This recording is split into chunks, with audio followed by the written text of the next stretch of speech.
Muito bom cantar, muito bom exaltar o nome do Senhor. A gente podia ficar aqui até o final do culto cantando, mas depois tem mais. Depois a gente canta mais um pouco. Vamos orar, queridos, mais uma vez? Pai do céu, obrigado, Senhor, por essa noite, mais uma vez, Senhor. Queremos aqui declarar com a nossa vida, com a nossa boca, que somente Tu és Deus. Somente Tu és Deus. Senhor Jesus Cristo, seja exaltado aqui nessa noite, Pai. O Rei exaltado, na terra, no céu, nas nossas vidas. Nesse lugar, nesse momento, seja exaltado, Pai. Entregamos a Ti as nossas vidas em rendição, clamando, Senhor, que a voz do Teu Santo Espírito venha se fazer clara nesse momento a todos nós aqui, Senhor. Que o Senhor venha nos inspirar a compreender a Tua vontade para nós. Em nome de Jesus oramos. Amém.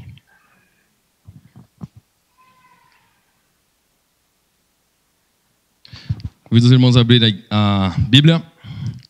Texto de Hebreus, capítulo 10. Quero ler somente 3 versículos aqui, para a gente começar a nossa reflexão. Hebreus capítulo 10, os versos são 23, 24 e 25.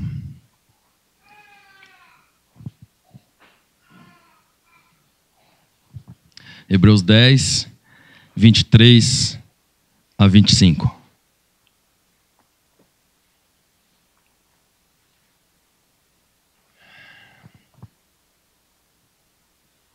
A palavra do Senhor diz assim: apeguemo-nos com firmeza à esperança que professamos, pois aquele que prometeu é fiel. E consideremo-nos uns aos outros para incentivar-nos ao amor e às boas obras. Não deixemos de reunir-nos como igreja, segundo o costume de alguns, mas encorajemo-nos uns aos outros, ainda mais quando vocês veem que se aproxima o dia. Amém. Esse é o texto para a gente começar a reflexão.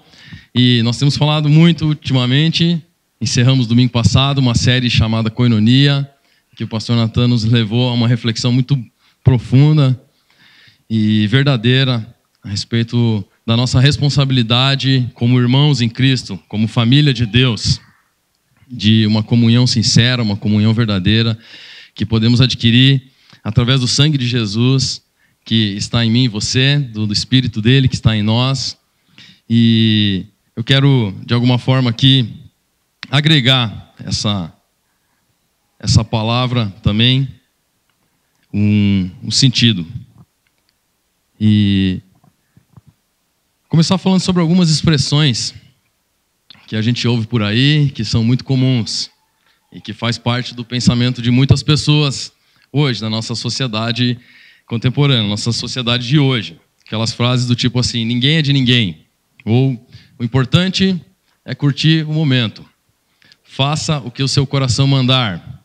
Outra frase: você merece ser feliz. Você merece. Você consegue sozinho, confie no seu potencial. Ou o que é certo para você pode não ser certo para mim. Outra frase também: que tudo é relativo, depende do ponto de vista.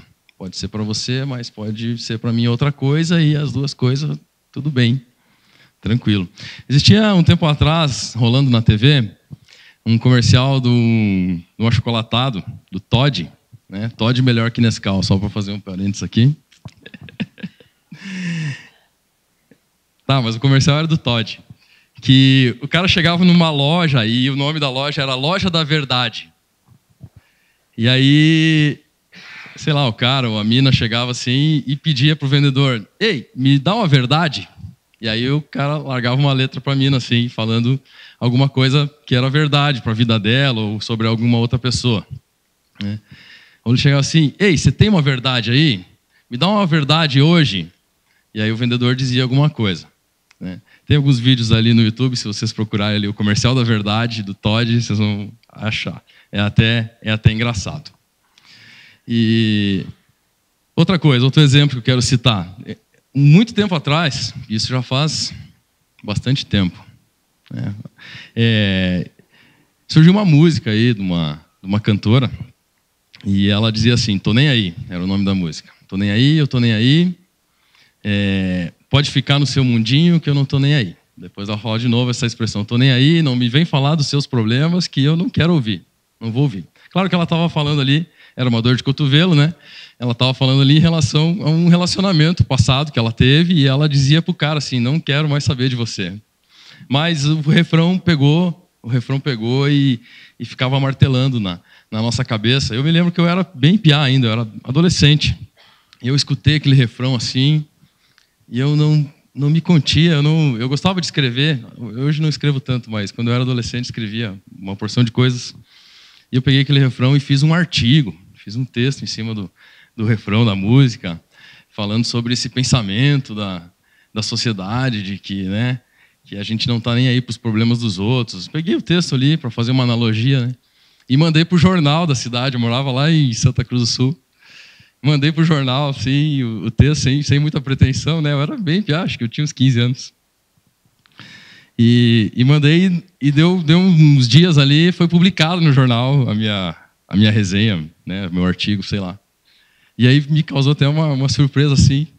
Mas foi bem interessante. Me estava pensando sobre esse texto aqui que a gente leu e sobre a nossa responsabilidade de comunhão, a nossa koinonia. E aí me veio essa música de novo na cabeça, né?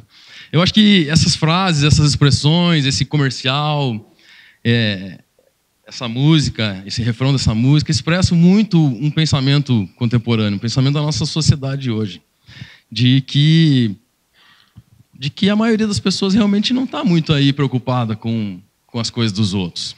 De que você é independente, né? Você é autossuficiente, você tem que fazer o que o seu coração mandar, porque afinal de contas você merece ser feliz. E o importante é você curtir a vida, sem se preocupar muito com o que os outros vão pensar, com o que os outros vão dizer. Tô nem aí, vou viver a minha vida do jeito que eu quiser. E esse é um pensamento presente hoje na sociedade. Eu e você podemos perceber isso nas nossas relações, no nosso ambiente de trabalho, na faculdade, seja lá onde a gente passe durante a semana, com quem a gente esteja. A gente pode ver isso no comercial de TV, a gente pode ver isso estampado nos outdoors, né? Que esse é um pensamento. Mas qual que é o problema que eu estou querendo levantar aqui? O grande problema é que nós estamos socializando muito, nós estamos socializando cada vez mais pela tela do nosso smartphone, pelo computador, do que de verdade com as pessoas, do que as nossas relações pessoais, as nossas relações ao vivo e a cores, elas estão cada vez sendo mais diminuídas. E isso tem gerado danos, eu vejo assim, consequências desastrosas à Igreja de Jesus Cristo, que tem comprometido o papel da Igreja de Jesus Cristo na sociedade e no mundo, né? Por quê? Por que isso está acontecendo? Simplesmente porque a igreja, ela não está sendo diferente. A igreja não está fazendo a diferença que ela deveria fazer. A igreja tem se conformado com esse estilo de viver, que é o estilo igual de todo mundo. Em relação a isso que eu estou falando, a esses pensamentos e essa utilização das redes sociais, esses relacionamentos virtuais, não me parece que é muito diferente das pessoas que são cristãs, das pessoas que não são cristãs. Teve uma chargezinha que rolou aí um tempo atrás sobre um cara que estava sendo sepultado. Ele morreu por algum motivo, claro, e ele estava no seu sepultamento. E aí tinha umas 2, 3 pessoas ali, o padre e mais uns 2, 3 assim, no funeral do cara. E aí um perguntando pro outro: nossa, cara, eu era amigo dele no Facebook, ele tinha 5.000 amigos e só tá nós 3 aqui, né?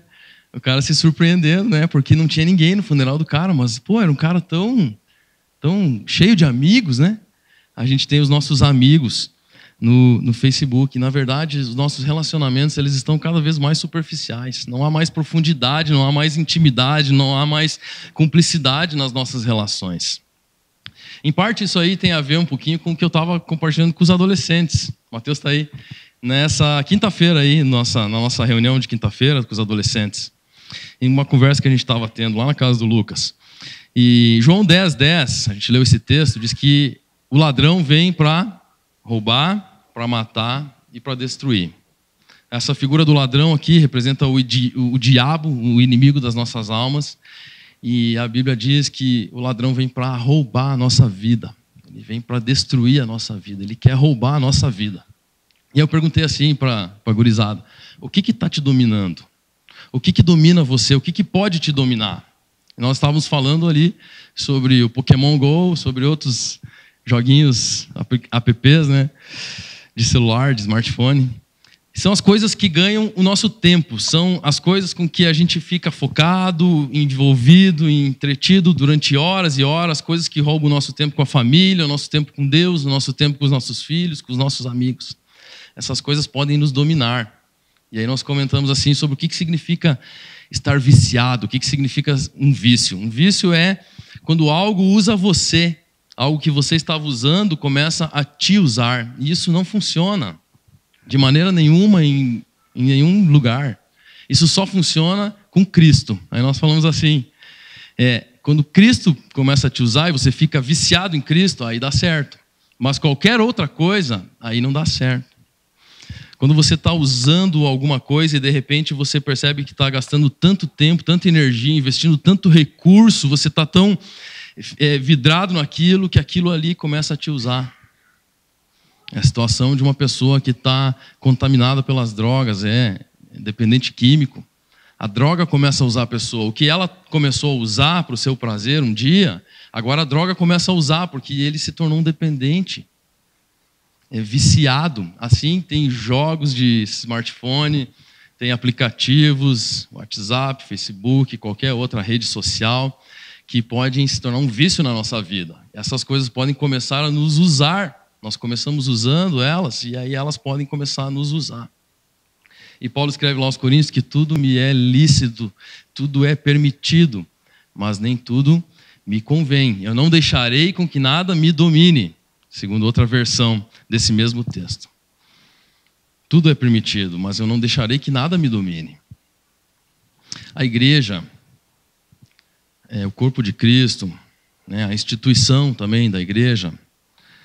A vida com Deus, a vida de discipulado, ela não é um jogo de regras, de pode, não pode. E você não vem aqui todo domingo à noite para ser atualizado, para baixar uma atualização da última versão da lista de regras da igreja, da religião. Paulo está falando aqui que tudo é lícito, mas nem tudo convém. Nós não podemos ficar refém das coisas. O que é liberdade? A liberdade não é você poder fazer todas as coisas. Isso não é liberdade. Liberdade de verdade é você ter a condição de escolher. E aí você poder escolher fazer o que é certo, o que é correto. Saber que tudo está disponível, tudo é lícito, tudo está ao seu dispor. E você poder escolher. Isso é liberdade. Então nós temos a liberdade de escolher o que nós fazemos com a nossa vida, com o nosso tempo. Voltando ao nosso texto de Hebreus, versículos 23 a 25, que nós lemos aqui no começo agora. No versículo 24, ele escreve que nós devemos nos considerar-nos ao amor e às boas obras. Essa é uma atitude prática. Então aqui nós temos aqui visto a importância da fraternidade, da comunhão cristã, da verdadeira coinonia, da amizade cristã. Nós não podemos viver o cristianismo só para nós mesmos, sozinho. Nós temos que viver para Deus e viver para os outros. Isso é o cristianismo. É assim que se vive o discipulado, a vida cristã, né? E Paulo diz que Paulo escreve lá que nós não vivemos mais para nós mesmos, mas nós, como discípulos de Jesus, hoje nós vivemos para Cristo. Então, se eu vivo para Cristo, eu vivo para a igreja de Cristo, eu vivo para os meus irmãos, eu vivo para os outros. E no versículo 25, ele fala que a prática da fraternidade ela acontece quando nós nos estimulamos ao amor e às boas obras, só que isso somente ocorre quando nós não deixamos de nos congregar, quando nós não deixamos de nos reunir como igreja, como é costume de alguns, ele escreve ali. E é na vida comunitária, somente nesse ambiente da igreja, nesse ambiente de irmãos que a gente convivendo, a gente pode se estimular ao amor e à prática das boas obras. Fora disso, eu não tenho como cumprir esse mandamento aqui, de estimular os meus irmãos à prática das boas obras e ao amor. Aí eu posso fazer exortações, eu posso ser encorajado, eu posso ser mutuamente encorajado e exortado, e assim a gente vai crescendo juntos. Não existe nenhum substituto na Terra para a vida comunitária. Não existe. A salvação, o pastor Natan comentou aqui isso, a salvação ela é individual, mas a vida cristã ela é comunitária. A vida cristã ela é comunitária. O povo de Deus precisa se reunir, ele precisa se congregar, nós precisamos fazer isso que nós estamos fazendo aqui. Nos reunir em culto, em louvor, adoração ao nome de Jesus, cantar juntos, orar juntos, nos abraçar, nos perdoar, nos magoar. Nós precisamos fazer isso tudo juntos. Assim nós vamos estar nos incentivando ao amor e à prática das boas obras. O homem precisa de Deus, claro, mas também é certo dizer que o homem precisa do homem. Na comunhão dos irmãos é que nós vamos crescer e ser estimulados a uma vida cada vez mais edificante para o corpo de Cristo. E agora eu quero ir para outro texto, que é Romanos 12, 5, um texto muito conhecido. Romanos capítulo 12.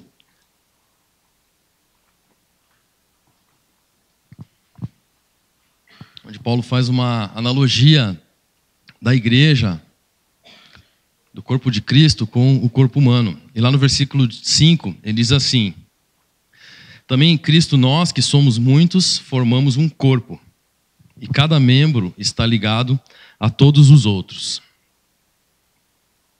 Em Cristo nós formamos um corpo, e um membro está ligado a todos os outros. Nós somos criados, nós somos formados para fazer parte dessa família de Deus. Deus, ele quer uma família. Toda a Bíblia, todo o relato da história bíblica descreve Deus formando uma família, escolhendo um povo para si, chamando de seu e formando a família dele, a família de Deus. Deus, ele é amor, conforme João escreve, e ele dá um imenso valor aos relacionamentos de amor. A própria natureza divina, ela é definida em termos familiares, quando a gente chama Deus Pai, Deus Filho e o Espírito Santo. E é verdade também que Deus não precisava de uma família. Ou você acha que Deus, na sua soberania, na sua grandeza, em toda a sua glória, ele precisava de uma família? Não, Deus não precisava, mas ele desejou uma. E é por isso que ele resgatou a mim e a você, para fazer parte da família dele. A igreja aqui é a nossa família espiritual. Quando a gente coloca a nossa fé em Cristo, Deus ele se torna nosso Pai.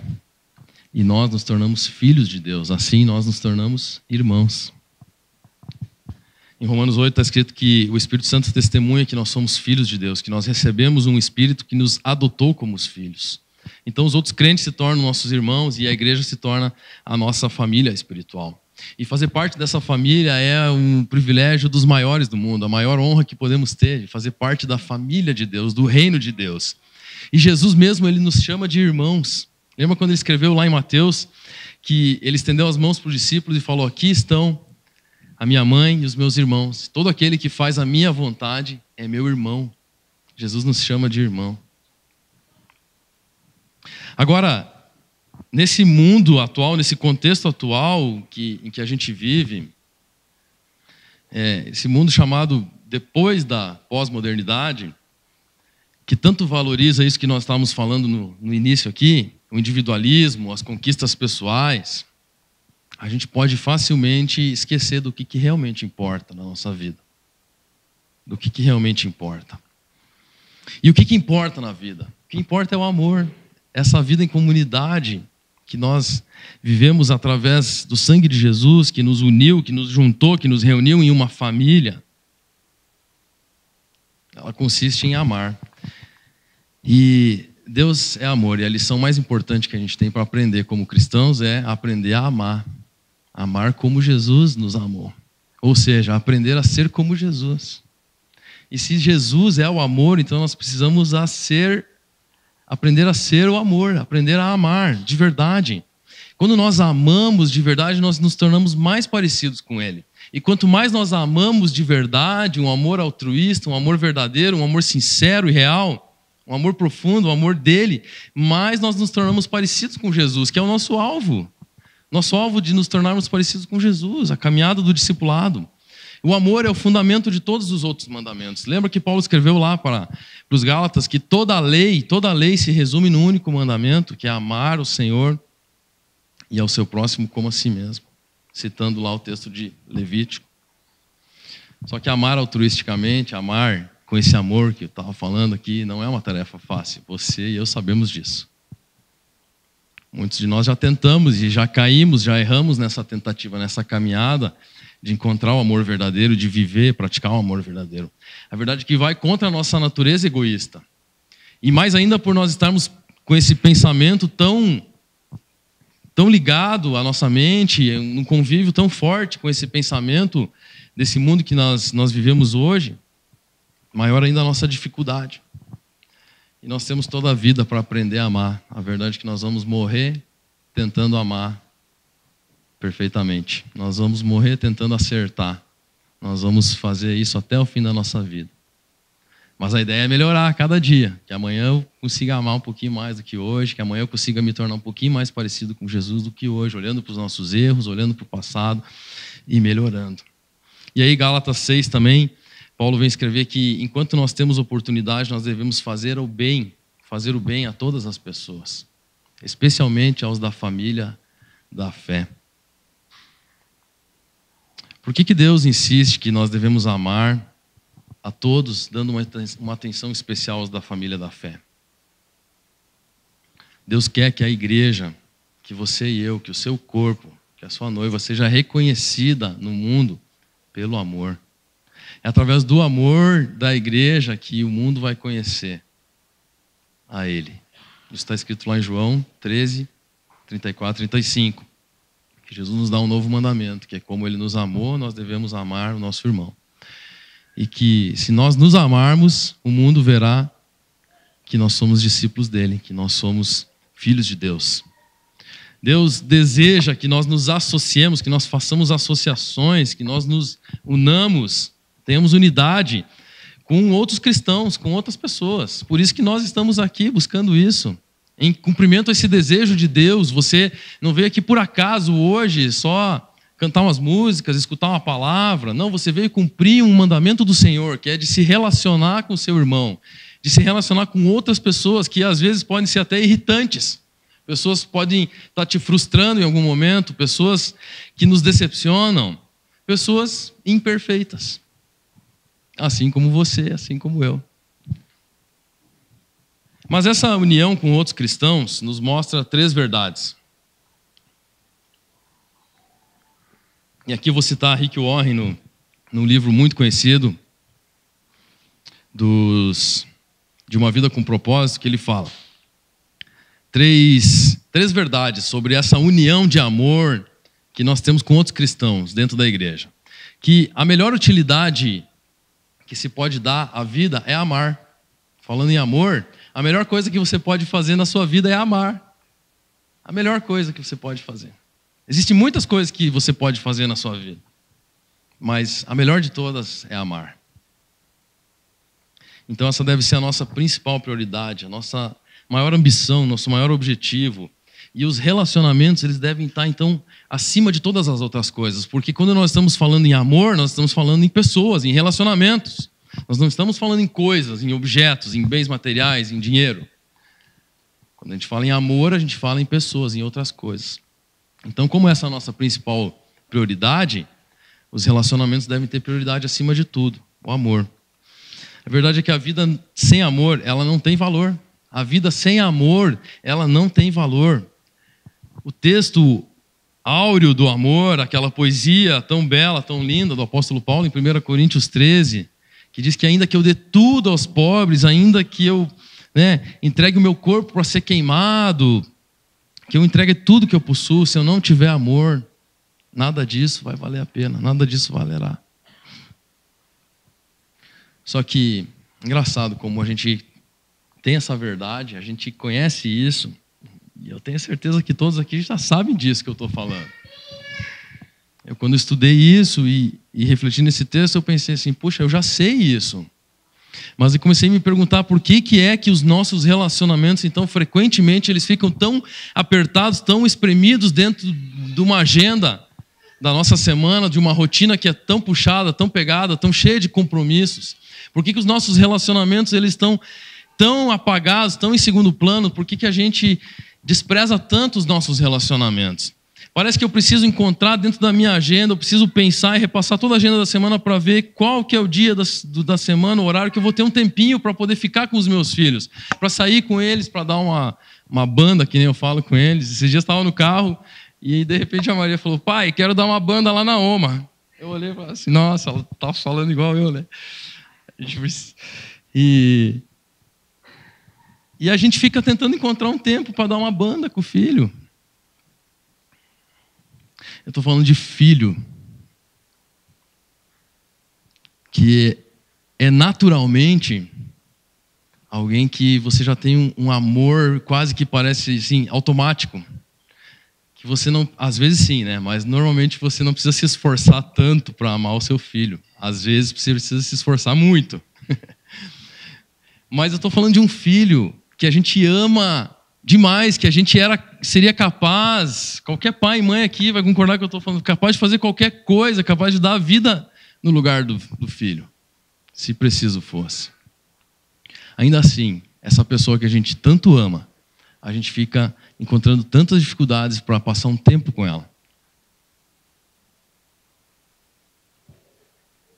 Mas Deus diz que a nossa vida ela se constitui de relacionamentos. Veja que lá nos 10 mandamentos, todos os mandamentos eles falam sobre o relacionamento das pessoas de um com os outros.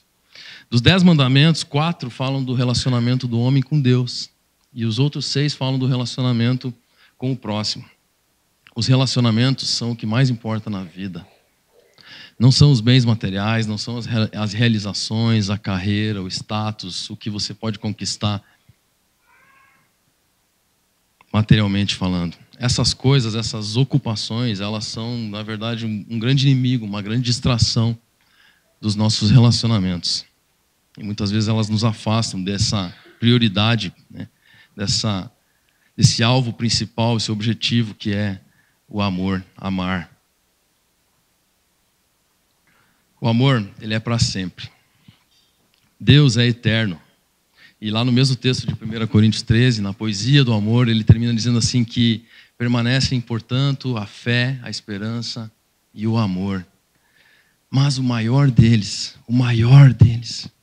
é o amor. É o amor. O amor deixa um legado.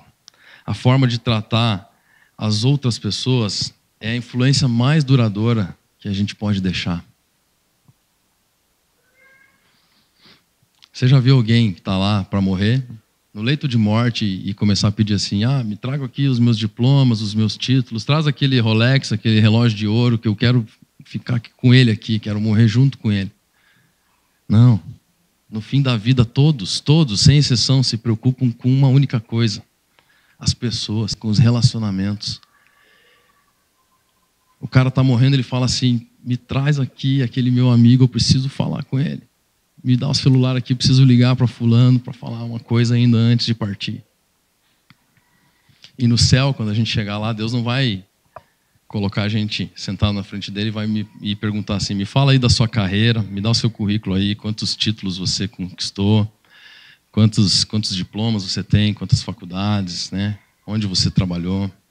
Dá o extrato da sua conta bancária aí para ver se você foi uma pessoa bem-sucedida. O sucesso de Deus, ele tem outro parâmetro, que não é o nosso.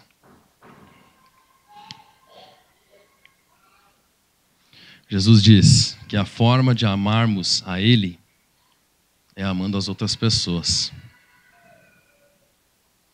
Em segundo lugar, a segunda verdade, que a melhor expressão do amor é o tempo. Eu já toquei um pouco no assunto, mas só para fortalecer aqui, para frisar mesmo. Tempo dedicado é igual a importância demonstrada, certo? O tempo que eu dedico a alguma coisa, a alguém, é relativamente proporcional à importância que aquela coisa tem para mim. Quanto mais tempo eu dedico em algo, eu estou dizendo que aquele algo é mais importante para mim. E o tempo, o decorrer do tempo, ele é a dádiva mais importante que nós temos. E dedicar tempo é dedicar uma porção da nossa vida. Você só tem uma vida, eu só tenho uma vida. Nós temos uma vida. E cada vez que eu dedico um tempo a alguma coisa, eu estou gastando um pedaço da minha vida. Parou para pensar sobre isso? Você hoje resolveu investir uma parte da sua vida estando aqui nesse lugar, congregando aqui. Então, o maior presente que nós podemos dar para alguém é o quê? É o nosso tempo. É o nosso tempo. Hoje foi o Dia das Mães, não foi? Então, todo mundo deve ter comemorado ali, almoçado com a sua mãe, quem pôde, né? Quem tem a mãe presente. Isso é uma dádiva, isso é uma coisa incrível, isso é uma alegria enorme. Agora, eu duvido que exista aqui alguma mãe que, vamos dizer, tem o seu filho longe. Alguma mãe aqui tem o seu filho que está longe, algum filho que está longe, não está aqui na cidade, mora no exterior, mora em outro estado mais longe?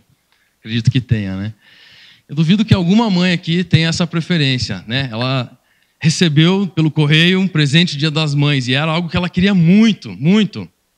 Sei lá, um smartphone novo, o iPhone X, acho que é o último, nem sei. iPhone, última geração, ela recebeu, nossa, quanta alegria, a mãe vai ficar muito feliz, certo? Muito feliz mesmo, um presente de R$5.000 ela recebeu. Poxa, meu filho me considera, ele é maravilhoso. Eu duvido que tenha alguma mãe aqui que não trocaria o celular por um almoço com o filho. Em vez do filho ter mandado o celular, ele aparecer na porta de casa batendo assim: oi mãe, eu vim almoçar com você hoje. O cara mora longe, mora lá, estava difícil vir, mas ele largou tudo que ele estava fazendo para vir almoçar com a mãe dele. É isso, gente, é isso. A maior demonstração de amor não é o presente mais caro que o dinheiro possa comprar.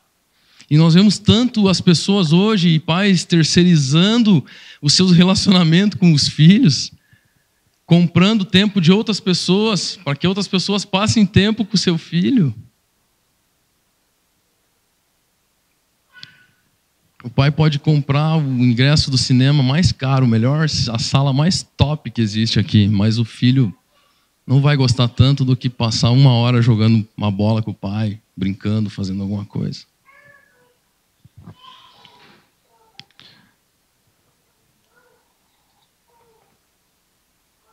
Relacionamentos tomam tempo. É por isso que eu estou falando aqui tanto do tempo, porque relacionamentos tomam tempo. E amor é igual a tempo. Não tem como você amar sem dedicar tempo.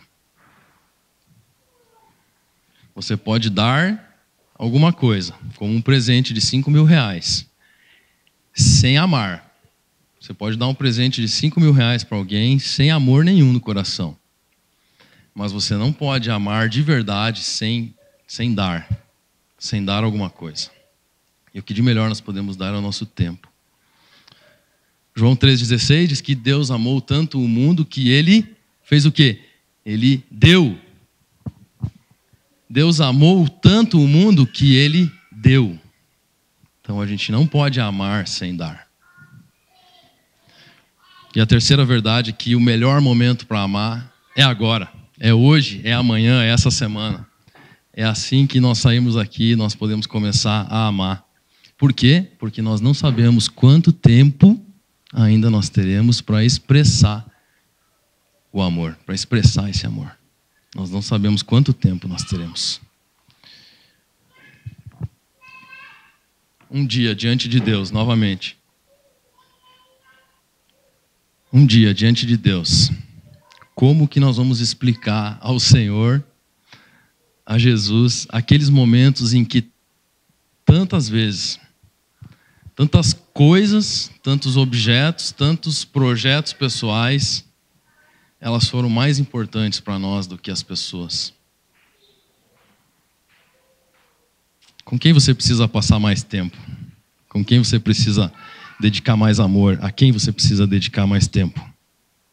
O que você precisa eliminar da sua agenda aí, da sua rotina, talvez trocar, para poder tornar isso possível? Que sacrifícios a gente precisa fazer a fim de priorizar mais os nossos relacionamentos?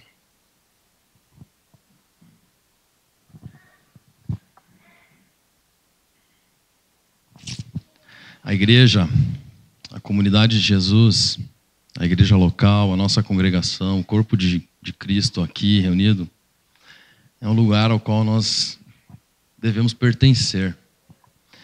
E pertencer a algum lugar, pertencer a uma família, é diferente do que somente você conhecê-la, somente você participar, somente você crer em Jesus. Pertencer à família de Deus é diferente do que você só crê em Jesus. Nós somos criados para isso, nós somos criados para viver em comunidade, nós somos formados para pertencer a uma família, pertencer a uma família. E nenhum de nós, nem você, nem eu, nem pastor nenhum, pode cumprir os propósitos de Deus vivendo sozinho. Ninguém vai cumprir os propósitos, o plano de Deus fazendo as coisas sozinho. A Bíblia, ela escreve, está cheia de citações, de expressões que diz que nós somos reunidos, nós somos ajuntados, nós somos edificados juntamente, nós somos juntos feitos herdeiros de Deus, combinados, mantidos juntos. A Bíblia diz até que nós vamos ser juntamente arrebatados, a igreja toda. E mais uma vez, o nosso relacionamento com Cristo, ele é pessoal. Você precisa tomar a sua decisão de seguir o Senhor Jesus Cristo. E você só pode fazer isso por você mesmo, e ninguém pode fazer por você. Mas ele não é privado, não é particular, não é um relacionamento particular. A vida cristã, ela é comunitária. Voltando ao texto de Romanos 12, versículo 4 e 5, que a gente leu, que Paulo fala assim: como cada um de nós tem um corpo com muitos membros, e esses membros não exercem todos a mesma função, assim também em Cristo nós, que somos muitos, formamos um corpo, e cada membro está ligado a todos os outros. Então, para Paulo, ser membro da igreja é você ser um órgão vital, você ser um órgão de suma, de essencial importância, indispensável dentro do corpo de Cristo, que está ligado com todos os outros membros, com todos os outros órgãos. Para que os órgãos do nosso corpo eles cumpram um propósito, eles têm que estar ligados ao corpo. De nada me adianta um dedo que está fora do corpo. Não ajuda em nada e só me atrapalha, porque vai fazer falta ainda, né? Então o mesmo ocorre conosco. A gente perde o propósito da nossa vida se nós não estivermos conectados à família de Deus, se nós não estivermos conectados à igreja. Se um órgão é desligado do corpo, como eu falei aqui, se eu arrancar um dedo e tirar, ele vai morrer. Esse dedo vai perder a sua vitalidade, a sua energia. Ele não pode existir por si mesmo.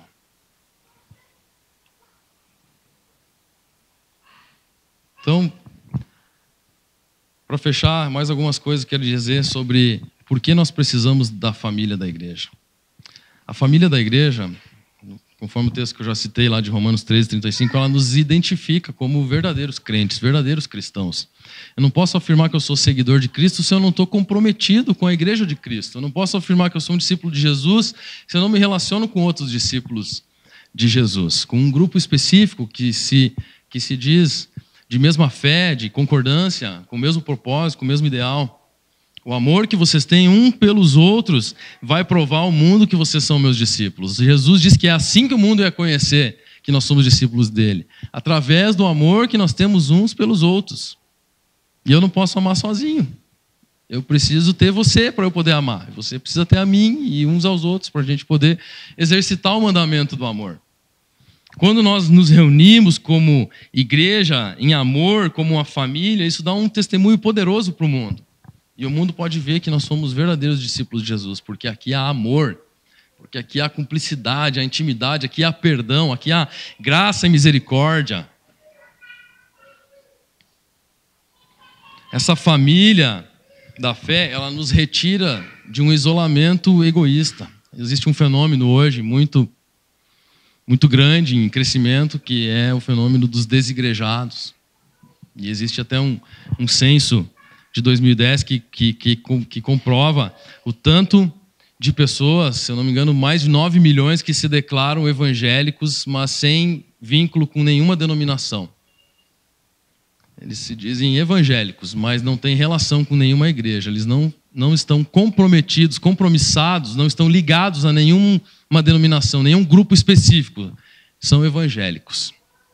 E aí ainda há um outro grupo que são os evangélicos de berço, os evangélicos nascidos, um fenômeno que só acontecia antes na nossa religião predominante, que é o catolicismo aqui no Brasil. Quando você encontrava uma pessoa e perguntava a religião, ela falava assim: sou católico não praticante. Hoje existem milhares e milhões de evangélicos não praticantes. Porque perderam ao longo do caminho o amor a Jesus e o amor às pessoas. E se tornaram desigrejados, se tornaram pessoas que estão buscando uma fé isolada, como o pastor também comentou aqui nessa última série, assistindo pregações na internet, às vezes pessoas até participando da ceia pela internet, uma comunhão tão grande com outros irmãos, né? Assim é fácil a gente amar todo mundo.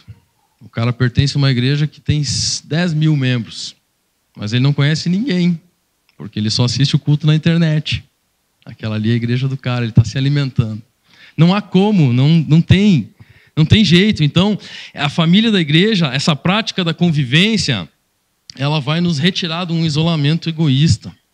E a igreja é o local ideal para a gente aprender a se relacionar com a família de Deus. A igreja aqui, esse ambiente aqui de igreja, as nossas reuniões dos segmentos, a reunião das mulheres, a reunião dos homens, dos jovens, o GPS. Em 1 Coríntios 12, 25 e 26, Paulo escreve que todos os membros tenham cuidado uns pelos outros. Quando um membro sofre, todos os outros sofrem com ele. Quando um membro é honrado, todos os outros se alegram com ele. E essa, para mim, é uma das analogias das melhores que Paulo usa para definir, para retratar a igreja de Cristo. O corpo humano, comparando com o corpo de Cristo. Quando um membro do corpo nosso sofre, o corpo inteiro está sofrendo. Eu não posso ter um machucado em alguma parte do corpo e deixar ele para lá. Não, eu fico sentindo aquilo no meu corpo inteiro, o tempo inteiro. Fico me lembrando da minha dor, do meu sofrimento. E é assim com o corpo de Cristo. Quando um membro sofre, os outros sofrem com ele.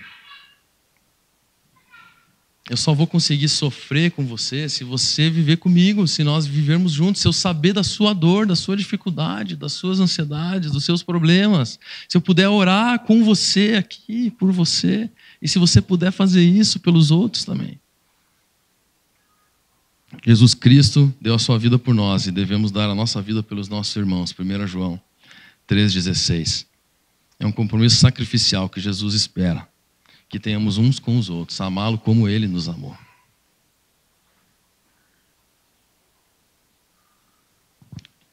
Só que, analisando um pouquinho mais a fundo esse texto de Hebreus que nós lemos, que ele escreve assim, essa carta para os cristãos, dizendo que eles não devem deixar de se reunir como igreja. Era um contexto de reunir como igreja, o contexto da igreja primitiva, que era um contexto um pouquinho diferente desse hoje, desse ato de culto que nós celebramos nos nossos templos religiosos hoje, que uma pessoa fala e um auditório escuta. Isso tem muito valor, isso é necessário, isso nos aproxima de Deus, isso alimenta a nossa fé, mas o contexto aqui é de você pertencer à igreja, de você não assistir cultos, não de você somente assistir cultos, mas de você pertencer à igreja. Isso é preciso ser desenvolvido de outras maneiras, com outras práticas, que vão além de você frequentar um culto de domingo e sentar e escutar. Ninguém chegará à maturidade espiritual só assistindo cultos. Aí pode ser pela internet, pode ser ao vivo, tanto faz. Mas só assistindo cultos, ninguém chegará à maturidade espiritual. Essa é uma verdade. E o convite, então, é para que você se envolva com a igreja, para que você participe, para que você seja pertencente à igreja. E essas expressões no Novo Testamento, elas são tão comuns, de que nós devemos orar uns pelos outros, incentivar-nos uns aos outros, saudar uns aos outros, servir uns aos outros, ensinar, aceitar, perdoar, carregar os fardos uns dos outros, nos suportar em amor. São tantas e tantas os mandamentos e as expressões que falam que nós devemos ser dedicados uns aos outros e nos submeter uns aos outros, estarmos nos relacionando. Essas obrigações mútuas nós só vamos poder cumprir quando nós somos participantes, quando nós somos pertencentes de verdade à igreja, ao corpo de Cristo. Só que parece mais fácil para a gente ser santo quando não tem mais ninguém por perto, né, para frustrar as nossas expectativas. Quando não tem ninguém para apontar o dedo e falar dos meus erros, dos meus problemas, ninguém para me chamar a atenção. Quando eu estou muito triste, eu não quero falar com ninguém, então eu só me isolo. É mais fácil. Mas assim a gente não está cumprindo de fato o propósito de Cristo, aquilo que Ele nos ordena. E a verdadeira maturidade espiritual, ela vai se manifestar nos relacionamentos. Ninguém vai demonstrar, pode até enganar as outras pessoas, pode até parecer, mas ninguém vai demonstrar uma espiritualidade grande, uma maturidade espiritual pelas suas palavras, por aquilo que ela fala, numa pregação. A maturidade espiritual verdadeira, o crescimento, ele só vai ser experimentado, ele só vai ser visto, só vai ser sentido, percebido nos relacionamentos. Por isso que aqui eu não sei como está a tua vida espiritual, olhando para você aqui. Não sei. Você não sabe como está a minha vida também. Como é que foi a minha semana. Mas lá na terça-feira, quando eu estou me encontrando com a galera no GPS lá, aí sim. Aí eu vou saber muita coisa do que aconteceu na vida, de como ele estava mesmo no domingo, o que estava acontecendo. Espero que esteja dando para entender o que eu quero dizer aqui. O corpo de Cristo precisa de você, a igreja precisa de você. Nós estamos interligados, interconectados e nós precisamos um dos outros. O ensinamento do Senhor, o ensinamento do apóstolo Paulo, ele é claro. A igreja precisa de você. Você tem dons, você tem talentos que você precisa desenvolver e você precisa praticar para abençoar o corpo de Cristo, para ajudar o teu irmão que está aí do teu lado a crescer em maturidade espiritual. A igreja local, e agora eu vou dizer aqui, para você e para mim, a IBAI, foi o que Deus planejou para que a gente pudesse desenvolver os nossos dons, nossos talentos e cumprir o mandamento dele.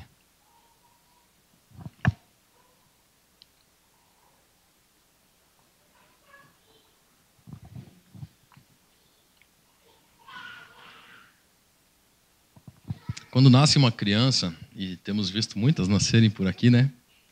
Toda hora.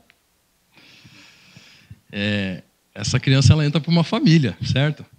Nasceu aí o Isaac ano passado, ele entrou para a minha família. Agora ele é o Isaac Ávila Scholl.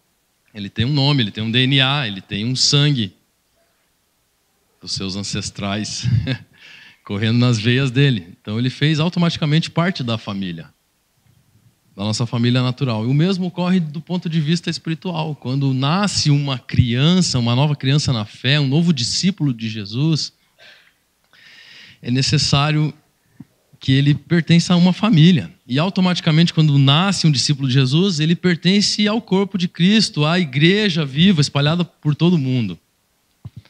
A igreja espiritual de Jesus. Mas também é necessário que ele se torne membro de uma igreja local, de uma família local, onde ele vai ali, dentro daquele contexto, aprender a desenvolver o amor, as relações pessoais, e assim ele vai crescer e vai desenvolver a sua fé nos relacionamentos com as outras pessoas. Então o compromisso que nós temos com a nossa igreja vai mostrar o compromisso que nós temos com os outros irmãos.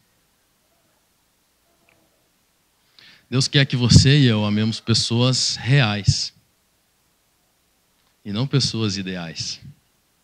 Deus quer que você ame todo mundo que está aí do teu lado e até a mim. Mas não são pessoas que talvez você considere ideais. Como já mencionei antes, até os meus próprios filhos, que são assim, as pessoas, vamos dizer, mais fáceis de amar. Depois da minha esposa também, claro que é uma pessoa muito fácil de amar. A gente precisa se esforçar para amar. Então, quanto mais pessoas diferentes que estão à nossa volta aí, que pensam diferente, que têm ideias diferentes, que se vestem diferente, que falam diferente, que têm uma formação totalmente diferente, pois a igreja é um local totalmente heterogêneo. Então Deus quer que a gente ame todas as pessoas. Deus quer que você ame todo mundo. Pessoas que são reais, mas que não são ideais. E aí você pode passar a vida toda, talvez, procurando por uma igreja que vai ser perfeita, onde vai ser mais fácil amar as pessoas. Mas quanto mais você procurar, menos você vai encontrar. Mais você vai se convencer de que ela não existe. Porque a igreja é feita de pessoas, igual você, igual eu. Pessoas que são imperfeitas, pessoas que são reais, mas não ideais. Nós fomos chamados a amar pecadores. Já parou para pensar sobre isso? Você foi chamado para amar os pecadores.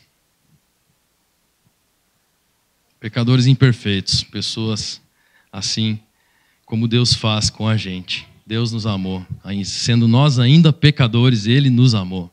Jesus Cristo. Paulo escreve também isso.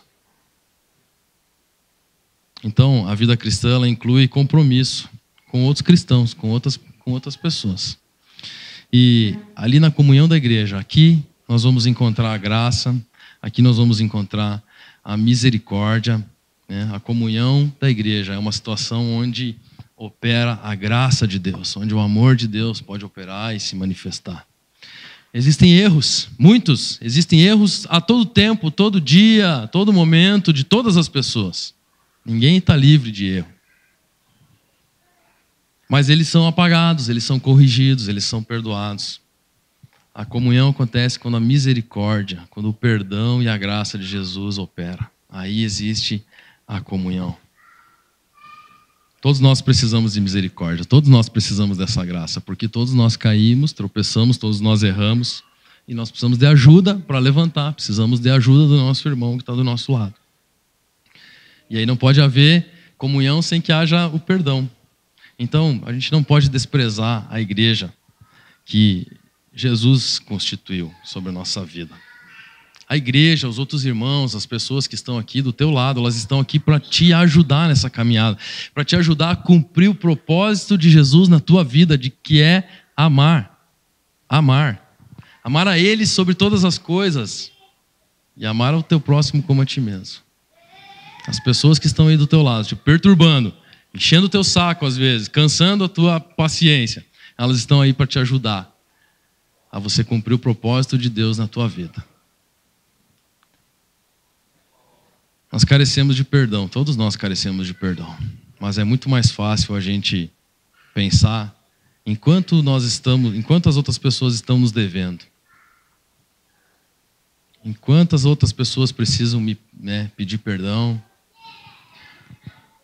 Mas é muito difícil, às vezes, eu me colocar como alguém que está carecendo desse perdão, desse cuidado do outro irmão. Então fica aqui um encorajamento, um desafio para a gente viver de verdade essa coinonia, essa comunhão. E na prática do amor a gente encontrar verdadeiros relacionamentos que vão nos ajudar a cumprir o propósito de Deus, o chamado de Deus para as nossas vidas. Em nome de Jesus, gostaria de orar para a gente finalizar, depois nós vamos cantar mais uma canção, entregar essa palavra, essa meditação nas mãos do Senhor, pedir a misericórdia, a graça dele sobre as nossas vidas, porque é um desafio contínuo, é um desafio diário, é um desafio sempre presente, o amor que nós precisamos ter um pelos outros. Senhor Jesus, a Tua palavra é clara, Senhor, e ela nos orienta, ela nos dá uma ordenança, Pai, de que nós não devemos deixar de nos unir, como é o costume de alguns, mas antes nós precisamos nos incentivar ao amor e às boas obras, ó Pai. E nós estamos aqui, Senhor, tendo clareza da Tua vontade para nós, Senhor. Nesse momento nós nos entregamos aqui em rendição a Ti, Senhor, pedindo perdão porque somos imperfeitos, porque somos pecadores, Senhor, somos pequenos, somos frágeis e não percebemos a nossa pequenez muitas vezes, ó Pai, e temos a nossa limitação, ó Deus, em cumprir esse mandamento, Senhor, em amar de verdade, porque não temos dedicado o nosso coração a Ti, porque temos deixado que outras coisas venham encher a nossa vida e o Teu Espírito perca espaço, Pai. Mas em nome de Jesus, Senhor, eu quero aqui declarar, Senhor, que nosso coração é Teu, que o meu coração é Teu, e que o Senhor encha a minha vida com Teu Espírito e faça transbordar, Senhor, esse Teu amor, faça transbordar a Tua alegria na minha vida, ó Pai. Que eu possa experimentar verdadeiramente o Teu agir, Senhor, e cumprir assim o teu mandamento, Pai, o teu propósito, cumprir o teu alvo para a minha vida, Senhor. Em nome de Jesus, abençoa a vida de cada um dos meus irmãos aqui, ó Pai. Se há alguém carente de perdão, ó Pai, se há alguém carente de alguma necessidade emocional aqui, Senhor, eu quero declarar vitória sobre a vida de cada um, ó Pai. Em nome de Jesus, eu quero declarar que o teu Santo Espírito vai agir e vai transformar, vai renovar, Senhor, vai fazer tudo novo, ó Pai. Em nome de Jesus, Senhor, nos abençoa durante essa semana para que nós sejamos sensíveis ao teu Espírito, para que nós dediquemos o nosso tempo, Senhor, o nosso amor, aquilo que realmente importa, Pai, aquilo que realmente importa para o Senhor, ó Pai. E o que realmente importa são os nossos relacionamentos, ó Pai. Em nome de Jesus, Senhor, nos ajuda nessa caminhada, Senhor.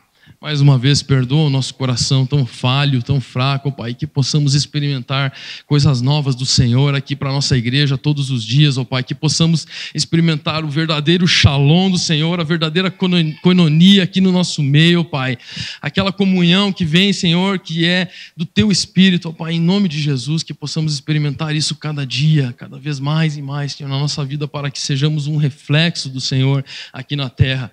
Que tenhamos um amor enorme, Pai, a tal ponto de o mundo olhar, Senhor, para nós e entender e compreender que é o Senhor que reina, ó Pai, entender que nós somos discípulos do Senhor Jesus, ó Deus. Em nome de Jesus, Senhor, em nome de Jesus, oramos assim, Senhor, clamando pela Tua graça e misericórdia. Amém. Amém.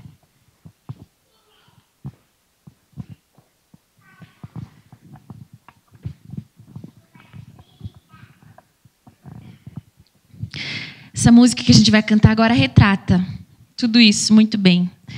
Então a gente é nova para mim também, a gente vai aprender. Para quem não conhece, mas na segunda vez a gente vai cantar, né? Com o propósito mesmo de viver tudo isso. Então aprendam comigo, quem souber me ajuda também. Mas vamos lá.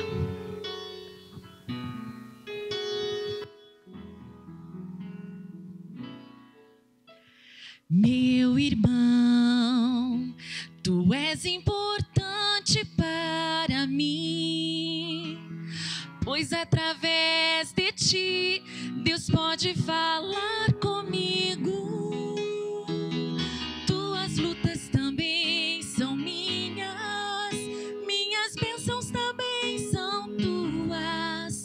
Vale muito para mim o teu amor. Meu irmão, tu és importante para mim, pois através de ti Deus pode falar comigo. Tuas lutas também são minhas, minhas bênçãos também são tuas. Vale muito para mim o teu amor. Venceremos sim, firmados no Senhor, sem deixar que as lutas venham nos separar. E o mundo saberá que somos de Deus, pois vivemos num só corpo em amor. Seremos sim firmados no Senhor, sem deixar que as lutas venham nos separar.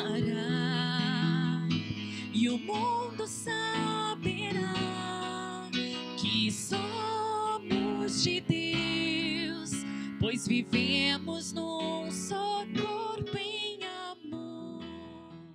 Não é somente pelo nosso discurso ou pelas canções que cantamos, mas pelos nossos relacionamentos que mostraremos o amor de Deus para o mundo. Amém?